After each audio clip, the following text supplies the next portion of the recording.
बिस्मिल्लाहिर्रहमानिर्रहीम। अस्सलाम वालेकुम। HI उर्दू टीवी के तमाम नाज़रीन को आज की इस वीडियो में खुश आमदीद कहते हैं। उम्मीद करते हैं कि आप तमाम दोस्त खैर व आफ़ियत से होंगे।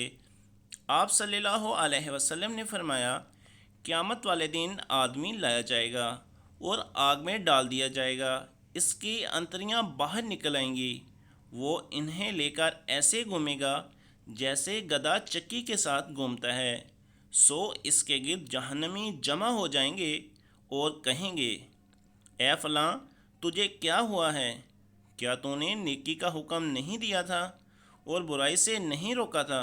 वो कहेगा, हाँ यकीनन मैं वही हूँ, लेकिन मेरा हाल ये रहा कि मैं लोगों को तो नेकी का हुक्म देता था लेकिन खुद अमल नहीं करता था।